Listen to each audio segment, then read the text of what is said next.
যুক্তরাষ্ট্রের হুমকি ধামকির কারণে আলোচনায় ইরানের পারমাণবিক সক্ষমতা। দেশটিতে বিভিন্ন স্থানে ছড়িয়ে ছিটিয়ে রয়েছে বেশ কয়েকটি নিউক্লিয়ার ফ্যাসিলিটি।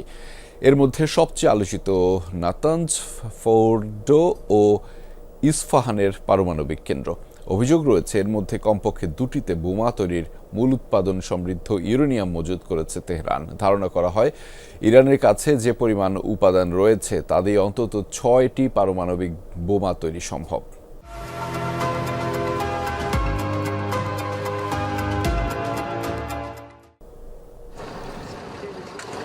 শত্রুদের রক্তচক্ষু উপেক্ষা করেই বছরের পর বছর ধরে পারমাণবিক কর্মসূচি চালিয়ে যাচ্ছে ইরান। দেশটিতে মাটির নিচে ও উপরে রয়েছে বেশ কয়েকটি নিউক্লিয়ার ফ্যাসিলিটি।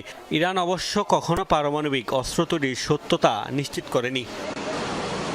জাতিসংঘের আণবিক সংস্থার দাবি 2018 সালে পশ্চিমাদের সাথে পারমাণবিক চুক্তি ভেস্তে যাওয়ার পর থেকেই বিশুদ্ধ ইউরেনিয়াম সমৃদ্ধকরণ কর্মসূচি জোরদার করেছে তেহরান। পশ্চিমাদের অভিযোগ, ভয়াবহ অস্ত্র তৈরির দ্বারপ্রান্তে এখন দেশটি। তারা এখন পর্যন্ত মজুত করেছে 60% বেশি মাত্রার সমৃদ্ধ ইউরেনিয়াম, আর পারমাণবিক অস্ত্র তৈরিতে প্রয়োজন হয় 90% কাছাকাছি।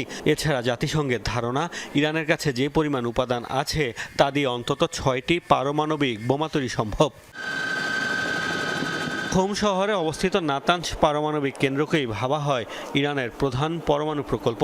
মাটির উপর ও নিচে দুটি জ্বালানি সমৃদ্ধকরণ কেন্দ্র রয়েছে সেখানে। মূলত সেন্ট্রিফিউজের সাহায্যে অপরিশোধিত ইউরেনিয়াম থেকে অন্যান্য পদার্থ আলাদা করে সমৃদ্ধ করা হয় ইউরেনিয়ামের মান। বলা হয় নাতানজে 50,000 সেন্ট্রিফিউজ স্থাপনের সক্ষমতা রয়েছে। বর্তমানে সেখানে এই যন্ত্রের সংখ্যা 16,000, যার মধ্যে 13,000ই সচল। হোম শহরে 32 কিলোমিটার দূরের পাহাড়ি এলাকায় অবস্থিত ফোর্ডো নিউক্লিয়ার ফ্যাসিলিটি। এটিকে ভাবা হয় তাদের সবচেয়ে সুরক্ষিত স্থাপনা। ফোর্ডোতে বর্তমানে সচল প্রায় 2000 সেন্ট্রিফিউজ, যার বেশিরভাগই উন্নত প্রযুক্তির IR-6 মেশিন। ইস্ফাহানের সুবিশাল পারমাণবিক প্রযুক্তি কেন্দ্রে রয়েছে ইউরেনিয়ামকে ইউরেনিয়াম হেক্সাফ্লোরাইডে রূপান্তর করার সুবিধা।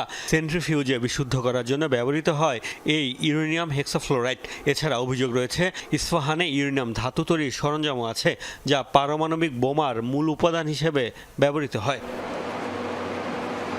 কন্দাবে অবস্থিত ওয়াটার রিসার্চ চুল্লির মাধ্যমে খুব সহজেই প্লুটোনিয়াম তৈরি করা সম্ভব। এটি বোমা তৈরিতে ইউরেনিয়ামের বিকল্প হিসেবে ব্যবহার করা হয়।